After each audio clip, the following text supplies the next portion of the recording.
متوکل. اب اس کا مطلب اس کا پہلا کارنامہ آپ کو بتانا چاہتا ہوں میں. پہلا کارنامہ سادات کا قتل،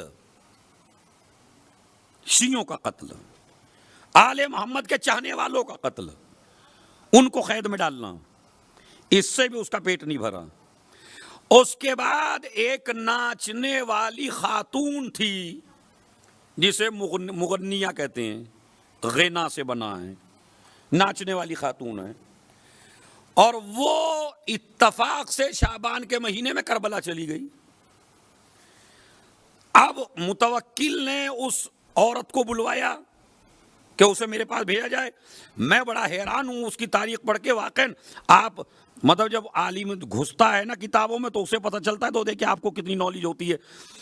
4000 کنیزیں ایک وقت میں رکھتا تھا. 4000 کنیزیں بیوی بنا کے، 4000 بیویاں کہہ لیجئے،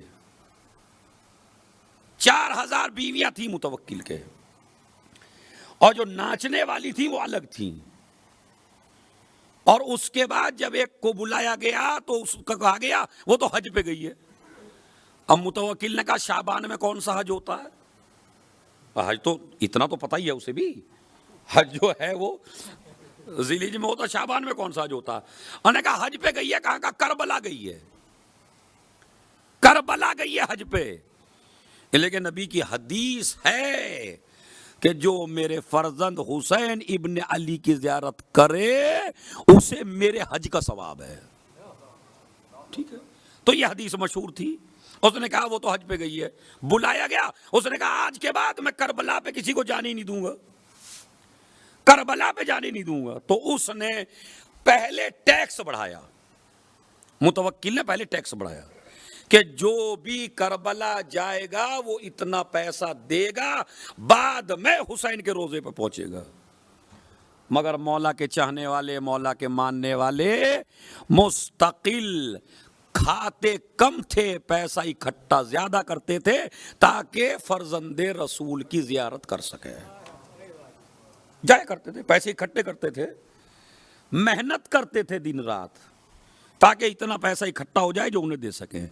جب اس نے دیکھا کہ اب لوگ پیسے اکٹھے کر کر کے کربلا جا رہے ہیں تو اب اس نے دوسری پابندی لگائی. دوسری پابندی سنی کیا تھی؟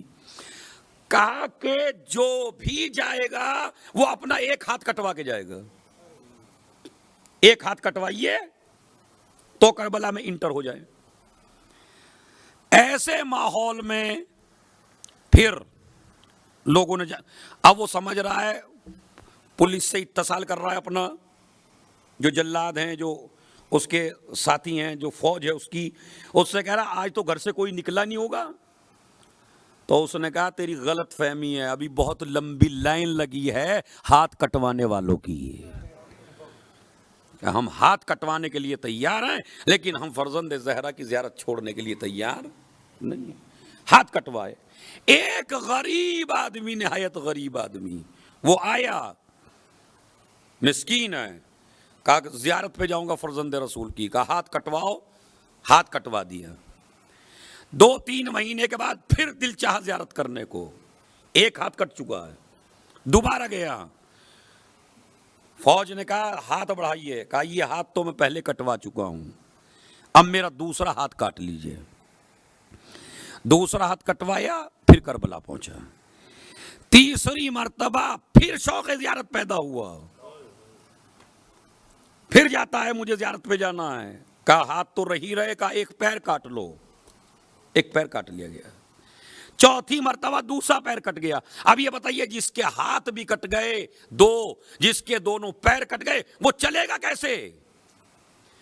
ایسے کو ہادی مانو، ایسے کو رہبر مانیے جو آپ کی پریشانی کو سمجھ سکے. ادھر اس کو چاروں ہاتھ پیر کاٹ کے زمین پہ ڈالا گیا، ادھر 11واں امام گھوڑا لے کے آیا اور اس کو پیچھے بٹھایا اور اپنے دادا کی قبر کی زیارت کرا کے لایا. اللہم صلی محمد وآل وعجل مجھے بتائیے، ماشاءاللہ کافی لوگ یہ مجلس سن رہے ہیں، میں چاہتا ہوں کہ آپ سمجھیے آل محمد کتنے مظلوم ہیں۔ ہاتھ کٹ گئے، جب ہاتھ کٹنے سے بھی لوگ نہیں مانے زیارت سے، تو انہوں نے کہا ہر 5 آدمی پہ 1 آدمی قتل کیا جائے گا۔ اب 5 کا گروپ بنا کے لوگ جاتے تھے، 5 آدمی جا رہے ہیں، جیسے ہی جاتے ہیں 1 کو قتل کرا دیتے ہیں۔ بیٹا قتل ہو جاتا ہے، بابا آپ زیارت کر لیجئے۔ بیوی قتل ہو جاتی ہے، شوہر آپ زیارت کر لیجئے۔ شوہر قتل ہو جاتا ہے، اماں ابا کے لیے آپ زیارت کر لیجئے۔ جب بھی لوگ نہ رکے، اب نہیں رکے تو اس نے کہا میں کربلا ہی کو مسمار کر دوں گا۔ لیا اس نے یہودی فوجی کو بلایا، بلانے کے بعد کہا کہ یہ جو نہر ہے جسے فرات کہتے ہیں، وہاں سے پانی چھوڑ دیا جائے بالکل۔ اب سنیے، جیسے ہی پانی کربلا میں چھوڑ دیا گیا فرات کا، اور چاروں طرف پانی پانی پھیلنے لگا، تو جب قبر حسین ابن علی پہ پانی آیا تو قبر بیچ میں رہ گئی اور پانی طواف کرنے لگا۔ ایک صلوات پڑھ دیں محمد اور آل محمد پڑھ۔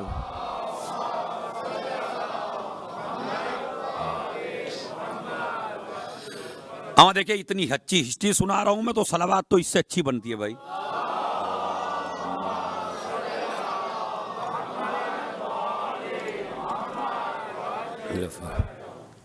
اب آپ نے دیکھا، اس کے بعد یہ ہوا پانی، اسی لیے اس جگہ کو حائر کہتے ہیں۔